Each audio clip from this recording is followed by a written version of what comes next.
맷돌 손잡이를 어이라 그래요, 어이. 맷돌에 뭘 가려고 집어넣고 맷돌을 돌리려고 하는데 손잡이가 빠졌네. 이런 상황을 어이가 없다 그래요. 황당하잖아. 아무것도 아닌 손잡이 때문에 해야 될 일을 못하니까. 지금 내 기분이 그래. 민원연 주성치. 어이가 없네 특집. 어이가 없네. 예, 어이가 없네. 자, 이게 누가 하는 거지? 유하인 씨가 하는 유하인, 어이, 네. 어이가 없네군요. 그 어감을 살릴 수 없었습니다. 네. 한번 해봐. 저요? 응. 좀 잘 기억이 안 나요. 어떻게 했는지 잘 기억이 안 나요. 오래되지 않았어요 그 영화가? 그러니까 자기가 느낌으로만 남아 있고 잘 기억나지 않아요. 제목이 뭐였죠 영화가? 베테랑? 맞아, 베테랑. 그 유아인 진짜 꼴보기 싫었는데 거기서. 아유. 맞아요. 자 이게 아무튼 영화 속 대사인데요. 오늘 특집의 제목이 어이가 없네인 이유가 뭔가요? 예, 오늘은 이제 금주 민원연에서 발표한 2개의 논평의 계기가 된 사안들에 대해서 말씀을 드릴 예정인데요. 바로 KBS 세월호 보도에 개입해 유죄 판결을 받았던 이정현 전 청와대 홍보수석의 항소 소식과 또 방통심이 법정 제재 처분에 불복해 제기한 행정소송을 갑자기 취소한 TV조선 관련된 소식입니다. 이 두 사안 모두 하나같이 좀 어이가 없다 이런 말이 나올 만해서 이렇게 특집 제목을 정해봤습니다. 네, 저희가 이미 방송에서 여러 번 이야기를 했어요. 이정현 씨의 KBS 세월호 보도 개입 유죄 판결 참 멋있다. 이 판결 참 훌륭했다. 그죠. 네. 정말 상식인 이야기인데 그렇게 상식인 이야기가 판결에 여태까지 한 번도 반영이 되지 않았기 때문에 상식적인 얘기를 그 재판부로부터 듣는다는 그 어떤 감동이 있었어요. 정말 올해의 판결이라고 해도 과언이 아닐 만큼 명문으로 가득 찬 그런 판결이었는데요. 워낙 유명한 사건이죠. 이정현 이 녹취록 이거는 그러니까 다들 아시겠지만 왜 이런 판결이 나오게 됐는지 발단이 된 사건부터 일단 정리해 보죠. 예, 그 세월호 참사 당시 KBS 보도국장이었던 김시곤 전 국장이 2016년 6월 그 녹취록을 공개를 했습니다.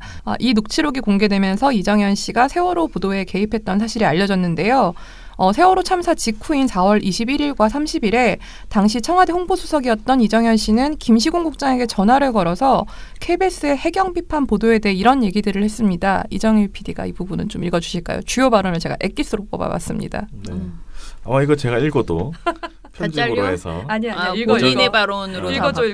유정현 수석의 발언을 넣을 것 같은데. 솔직히 말해서 의도 있어 보여요. 지금 네가 하는 거 봐보면은. 무슨 의도가 있어요, 저희가요? 이상한 방송들이 서건적으로 똑같이 지금 그렇게 몰아가고 있는 것 같아요. 그렇지 않고는 어떻게 공영방송이 이 위기 상황에서 지금 그래도 지금 이렇게 준비할 때 좀 극적으로 좀 도와주십시오. 극적으로. 이렇게 지금 힘들고 어려울 때 말이야. 그렇게 과장해가지고 말이야. 거기다 대고 갖다 그렇게 밟아놓고 말이야. 말 하나만 살려주시오. 이거 한 번만 도와주시오. 아예 그냥 다른 걸로 대체를 좀 해주든지 아니면 한다면은 말만 바꾸면 되니까. 한 번만 더 녹음 좀 한 번만 더 해주시오. 아이고. 그렇게는 안 되고 지금 우리 그래서 조직이란 게 그렇게는 안 돼. 극적으로. 국장님 나 한 번만 도와줘요. 진짜로. 사실 이게 웃을 만한 일은 아니에요. 저는 사실 이때 이거 처음에 공개하는 날 있었잖아요. KBS 노조에서 이거를 이제 공개를 했잖아요. 그래서 우리가 같이 기자회견, 언론노조 KBS 본부에서 이제 했는데 그 같이 한 날 한 번도 못 들은 거예요. 그 자리에서 처음 들었거든요. 녹취를. 근데 처음에는 막 웃기기도 하고 기가 막히기도 하고 저랑 김종철 위원장이 이렇게 구석에 숨어서 이거를 틀어놓고 들으면서 기자회견을 했는데 듣다가 놀래가지고 이렇게 보다가 나중에는 눈물이 나더라고. 왜냐면은 이때 상황에 부모들이 어떤 상황이었는지를 생각해 보면은 어떻게 이런 말을 할 수 있나 청와대에서 그런 생각이 들어서 진짜 이게 지금은 그 느낌 있잖아요. 그 시기 이 녹음이 실제로 됐던 그 시기에 대한 감각이 좀 떨어져가지고 그냥 뭐 누가 이렇게 떠들어 그렇게만 보일 수도 있는데 정말 여러 가지 그 상황과 시기를 감안했을 때는 청와대가 이게 압력이 아니냐 이걸 떠나서 이런 말을 절대 해서는 안 되는 수준의 상황이었다라는 생각이 늘 들어요. 그래서 정말 눈물 났던 일인데요. 그래서 자, 이게 뭐 KBS만 이렇게 했겠느냐 뭐 그런 얘기도 많았죠. 그럼요. KBS는 그래도 녹음이라도 해놓은 거고 다른 데는 다 음으로 사실 전화 안 해도 될 정도로 다 알아서 특히 MBC 같은 경우에는 척척 해줬다라는 생각이 듭니다. 아무튼 굉장히 많은 말을 했는데요. 좀 정리해 볼까요? 예, 이제 그 방금 소개해드린 그러니까 대략 이제 몇 개만 추려도 이런 정도였는데요. 당시 이정현 씨와 여당이었던 새누리당에서는 이제 보도 개입이 아니다. 이게 어떻게 개입이냐? 들어보니까 애걸복걸하는 거다. 이렇게 주장을 막 했었어요. 이제 기억을 해보면. 그런데 2014년 4월 30일 KBS 뉴스9에서 이제 해경 비판 보도가 나간 직후에 이제 보도국장에게 전화를 건 이정현 씨는 이 같은 보도가 한 2시간 정도 뒤에 하나요? 뉴스9에서 방송되지 않게 해달라 이렇게 압박을 했습니다.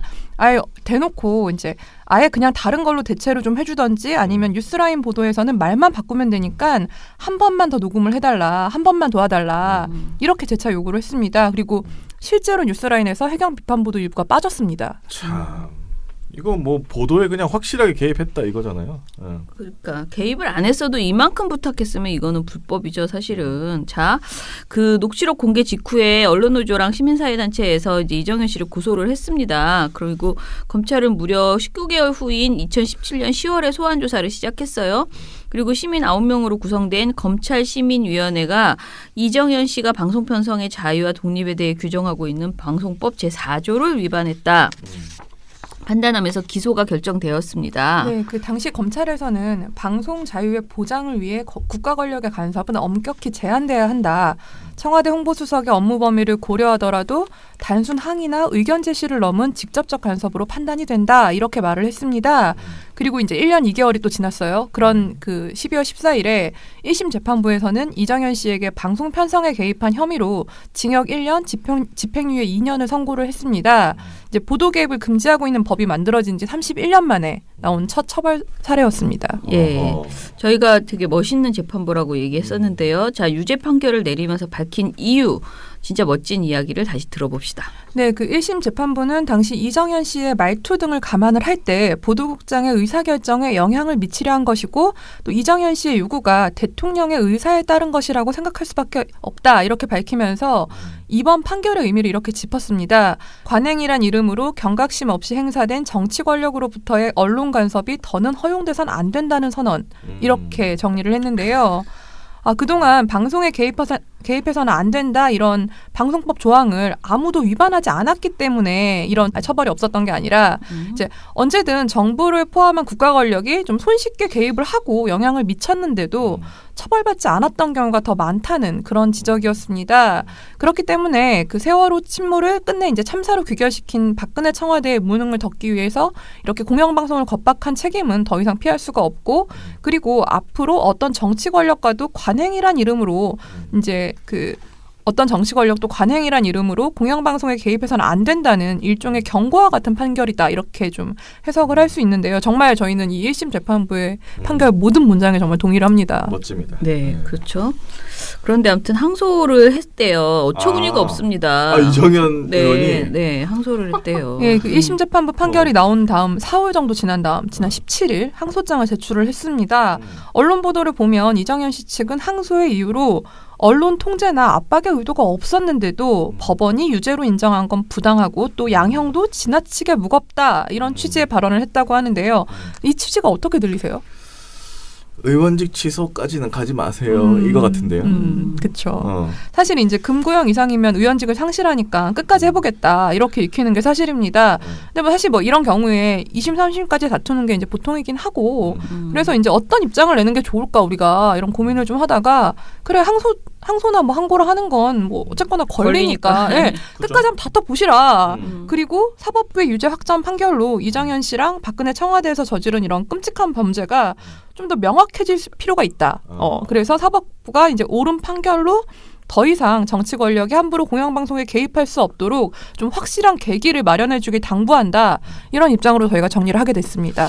근데 이게 2, 3심까지 만약에 가면 시간이 또 엄청 걸리잖아요. 사실 빨리 하려면 빨리 할 수 있는 거죠. 의지에 달린 것 같아요. 제가 볼 때는. 근데 이제 이게 1심 자체가 뭐 1년이 넘고. 너무 재밌는 게 2017년 10월에 이걸 기소를 결정을 했잖아요. 이제 정권의 이 분위기가 눈치를 바뀌어가고 봤는지. 있는 그 시점에 참 묘하죠. 그죠. 네. 아니 그래서 지금 이분은 또 국회의원이시니까 2년 뒤에는 또 국회의원 선거가 있거든요. 질질 끌 것 같죠. 그때까지는 버텨보겠다는 음. 느낌인 거 뭐, 같은데. 빨리 하셔야죠. 2심만 사실 하고 나면은 3심은 그냥 2심의 판결에서 뭐 이 정당한가 놓친 게 없는가 이런 정도만 판단하는 거니까요. 네네. 의지인 것 같아요. 네.